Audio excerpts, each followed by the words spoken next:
Ma'am கையில இல்ல, எங்க சார் ஊருக்கு போயிருக்காங்க, வந்த உடனே கட்ட சொல்றேன். காலையில ப்ராப்பரா சொல்லணும் இல்லையான்னு கேளுங்க. நீங்க சொல்றீங்க மேடம், எங்களுக்கு அங்க பிரஷர். மேம் நீங்க வாங்க மேம். காலையில அவங்க சொல்லிட்டாங்க, அவங்க என்ன சொன்னாங்களோ அவங்க சொல்லிட்டாங்க, அவங்க கட்டுறேன்னு சொல்லிட்டாங்க. இதுக்கு முன்னாடி அவங்க வந்து கேட்டப்ப ப்ராப்பரா கையில இருந்தது கொடுத்து விட்டனா இல்லையா? மேம் கட்ட மாட்டேன்னு சொல்றேன். பெனால்டி வரக்கூடாதுன்னு உங்களுக்கும் அக்கறை இருக்கு. எங்க அமௌண்ட் வந்து இருங்க மேம், நாங்க எங்களோட தாட்ட கேளுங்க. பெனால்டி போட்டு கட்டணும் எங்களுக்கு என்ன தலையிலத்தா?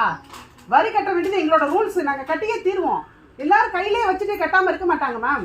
டைம் முடிஞ்சிச்சு மேடம். உங்களை வந்து செகண்ட் ஹாஃப் ஸ்டார்டிங் எடுத்தோன்னே உங்களை வந்து கேட்கல. கணக்கு கரெக்ட் தான், அந்த டேட் இது இருக்கு இல்லைங்க, அதுக்குள்ள நாங்க ஏதாவது சோர்ஸ் ரெடி பண்ணி கட்டுவோம்ல. 8 நாள் வரைக்கும் நீங்க கடைசியில வந்து நாங்க கேட்கும்போது இப்போ மாசம் முடிய போது இப்போ வரீங்களான்னு கேட்பீங்க.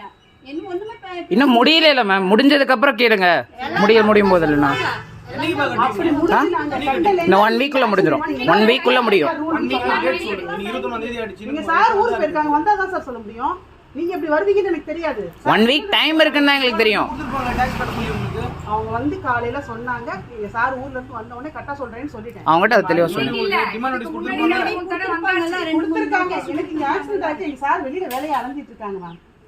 மேடம் அதெல்லாம் ஓகே மேடம். டிமாண்ட் நோட்டீஸ் கொடுத்து உங்க டேட் மார்ச் 30 31 கட்டவே 1ஆம் தேதி வந்து வீட்ல இடிச்சா கூட பரவாயில்லை. இல்ல மேடம், எங்க டேட் மார்ச் 31 கிடையாது. இது பாருங்க.